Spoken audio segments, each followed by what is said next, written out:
What's going on, guys? It's Gendo here, and welcome to episode 9 of For the Love of the Game, the series where I experiment with Queen's Park, the all-amateur side from the bottom of the Scottish Football League, and try to promote them all the way to the First Division. Well, it's the start of the third season here, the 2016-17 season, and Queen's Park are going to be taking on Elgin City to open the season. If you take a look at those fixtures beforehand, Stranraer and Ross County in the previous cup competitions, not a lot of good, as we lost 3-0 to Stranraer in the Challenge Cup and 4-1 to Ross County in the League Cups, but I never really factored those cup competitions.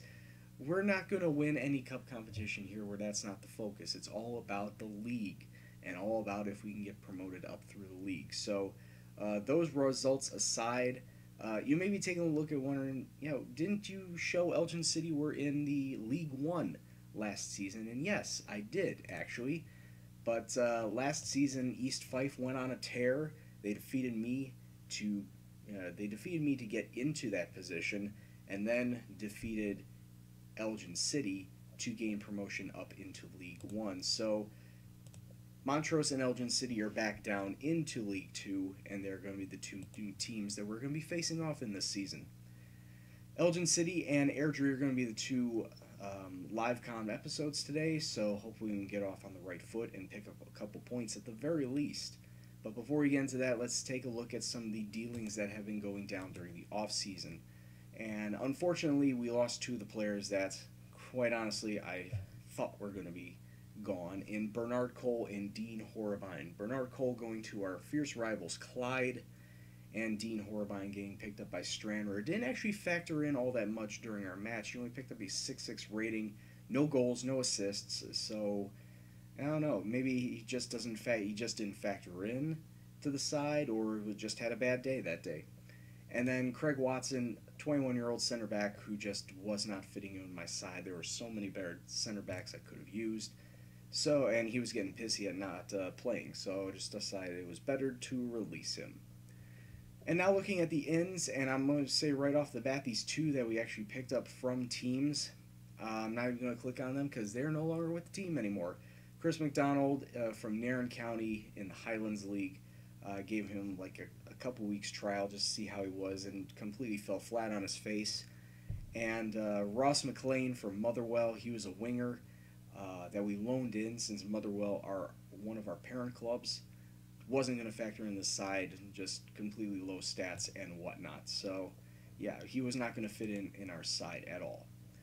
But some of the other free transfers we do have in our starting 11. So let's take a look at those. James McLeod is a 19-year-old goalkeeper that I have currently as the backup.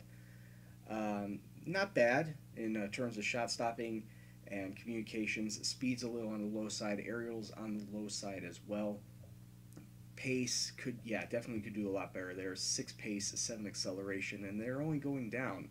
I should probably train him in that, just in case he needs to rush out. But that's weird. Yeah, 11 in rushing out, but his speed's lax, so I should probably build up his speed there.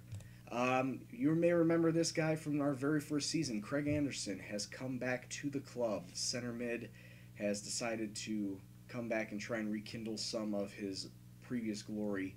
And he's done fairly average for us so far in the preseason. I just hope that he can turn it on during the regular season and help us push back into promotion playoffs. So great to have him back. And I want to say I lost a lot of midfielders during last season, that they're either getting pissy or were getting snapped up. So it was good to have him back. Connor McCauley. Connor McCauley is a 21-year-old center mid who's currently in the under-20 side because, we didn't have space.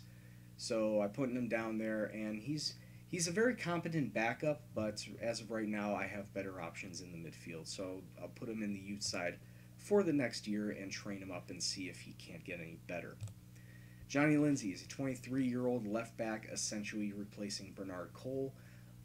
Very comparable to Bernard in terms of speed and defending stats, so it was nice to pick up a replacement that actually wanted to play amateur football. So it's not like I've lost a lot of depth at that position. I want to see some good things out of him. Jack Downey. Jack Downey is another center mid. As you can see, I've really needed to pick up some help in the center of the park. And he is a 22-year-old center mid. Very fast. As you can see, 12 pace, 10 agility, 11 acceleration.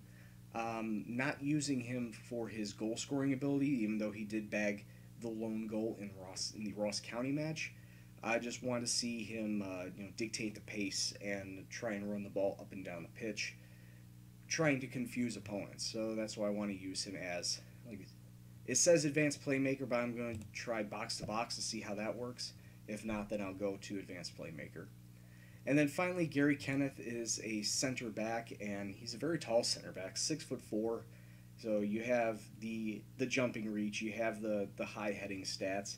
The only thing that I don't like about him is that he is super slow. 5 in pace and 5 in acceleration. I can't really use my figure 8 with the 2 center backs if I'm going to be starting him, just because people are going to run around him, and I don't want to take that risk. If I do start him, I'm going to start like a solid 4 back, maybe 5 back. I'm playing around with formations this season. I'm going to try 4, maybe even 5 at the back to try and have some sort of defensive presence to stop leaking goals as I did last season. So yeah, if I start him, it's going to be at a 4 back, not the figure 8s that I figure to prominently use. So that's everybody. That's all the ins, all the outs. Just taking a look at, like I said, who we're coming up with, the league. Not all that much different from last season. I want to try and get back into 4th place. If you take a look at, here we go. If we take a look at this, they don't think that we're going to get back into there. The media predicts us in 9th place. But like last season, the media predicted us in dead last, and look where we ended up. So hopefully we can turn it around with this ragtag bunch of amateurs and push back into the playoff formation. So let's go into this first match. Queen's Park taking on Elgin City at home at Hampton Park. And as you can see, Elgin City are coming out with a 4-4-1-1 formation. I do like to use the 4-4-1-1 as well, though I'm debating between that and the figure 8. I think I'm going to match them 4-4-1-1. So today, the starting 11 is going to be Connor McCluskey in net, Gilmore, McNulty. There's Gary Kenneth starting at the back, and Kyle Turnbull will be there out on the left. In the middle, we'll have Watt, McCall, Downey, and Forsyth. The lone center attacking mid will be Martin McBride. And sitting up front, Jordan Garden, even though Colin Granger last season came on really strong and is really factoring in to be a challenger for the #1 striker position. I'll have to give Jordan Garden and Colin Granger a little bit more time, switch them out if I do one single striker, or play them both up top in the figure 8 just to see how both of them do. And if it turns out that Colin Granger is better than Jordan Garden, then I'm going to be starting him more. But that'll all wait and see as the season progresses. Right now, let's focus on this first match and kick off and see what happens. Alright, and we kick off the first match of this new season. Of course, Queen's Park will be in the black and white hoops, and Elgin City will be in their, looked like sky blues or something like that, but they are also in black and white. So they switched to the secondary for the non-kit clash. And already 20 minutes have gone by as I'm just, talking away, and nothing has gone on. We've had a couple shots, apparently nothing worthy of a highlight, but right here, Elgin City, we really need to come back on the defense. So they're coming in, they're kicking on, putting all that pressure in, get the head away. Good clearance, boys. It's Elgin City scaring us early.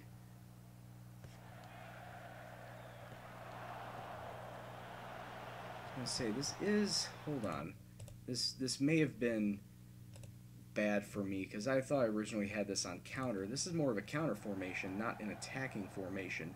We do get a nice dispossess there, throw the ball forward up to Jordan Garden, but he cannot reach it. Need to keep possession of this ball. We get the ball back. Watt out on the right. looking to find space. Can't. He has to recycle it back to Ross Gilmore. Needs to find space through the center. Downey to McBride. McBride has options. He does. Forsyth with the shot, but it's saved by the keeper. Great opportunity there for Queen's Park, however.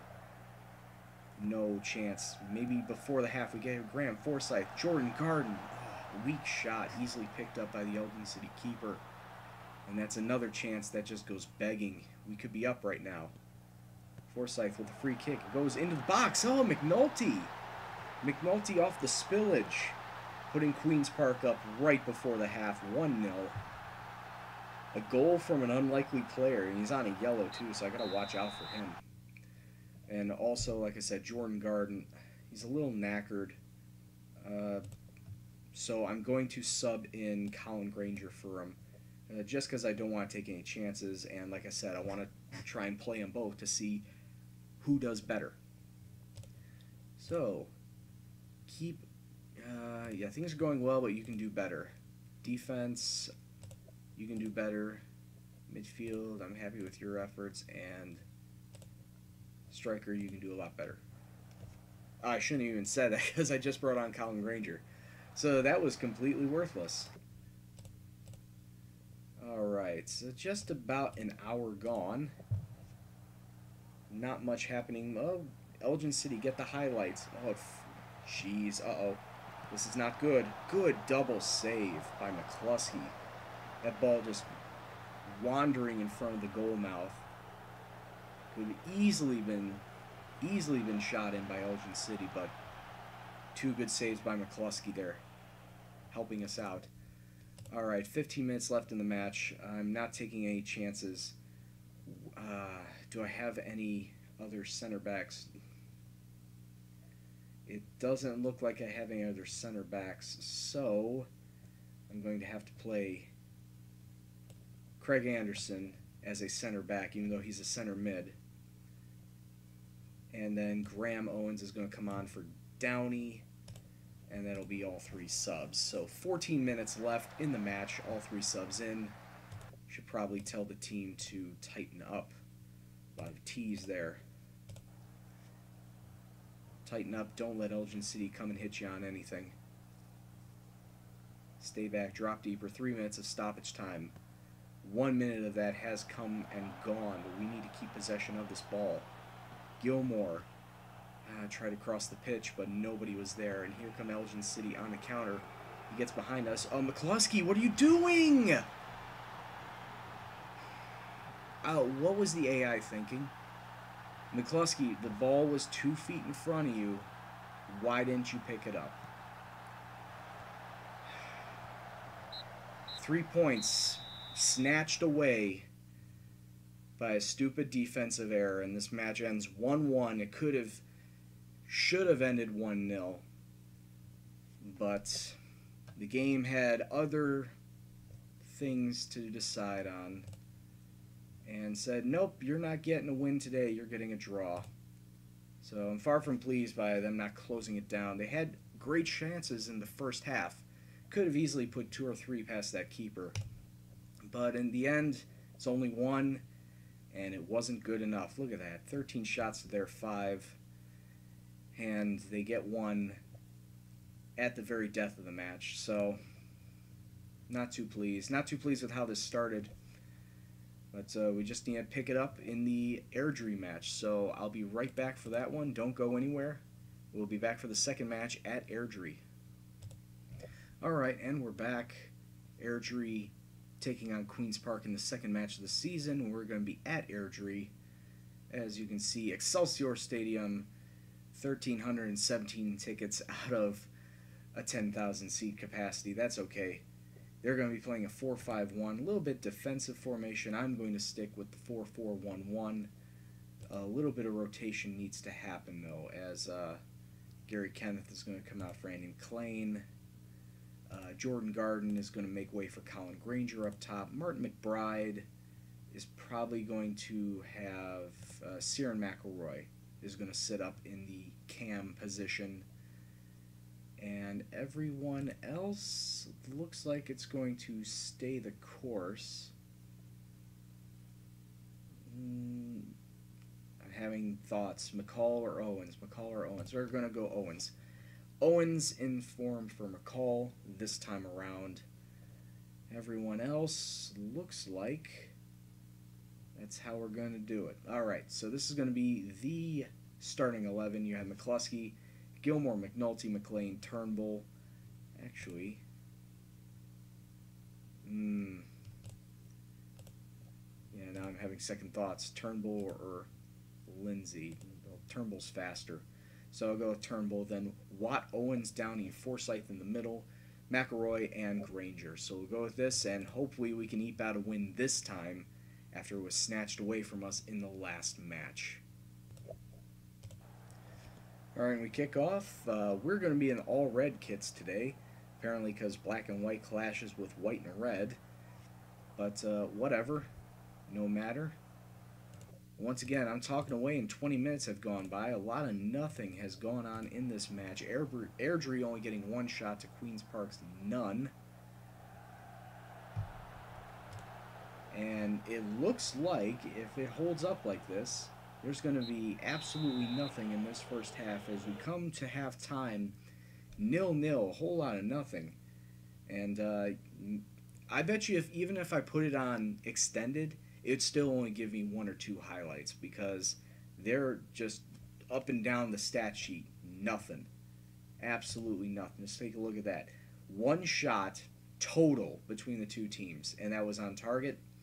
A lot of, looks like midfield play, so yeah, can't really comment too much on this match when there isn't anything happening. Far from pleased with what I saw because, yeah, nothing's happening. So go out there and grab a goal. Should probably do pitch view. There you go. Alright, so let's turn this around. Here we go. 3 minutes on, we have a throw in. But that gets taken away rather easily. Airdrie now dispossessed in the middle of the park. And throw it forward, once again dispossessed. Here's that middle of the park play I was talking about that just isn't going anywhere for either team. Come on, get him off the ball. Airdrie now on the ball and in the attacking zone. I'm looking to make some half-decent attempts here. They cross the pitch, throw a cross in, top corner. Headed ball in, top corner, and it's 1-0 Airdrie. And no, demand more since, well, there hasn't been much to look at.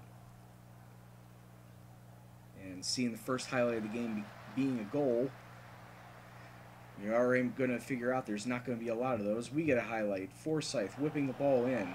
But nothing there. And oh, looky, Airdrie on the ball after that rather long clearance. Good save. Another good save. And we force the corner. Okay, I'm going to tell them to attack and tell them to push higher up because we need to generate some offense. And we can't generate offense if we can't take shots. We've only taken 2 shots on the day.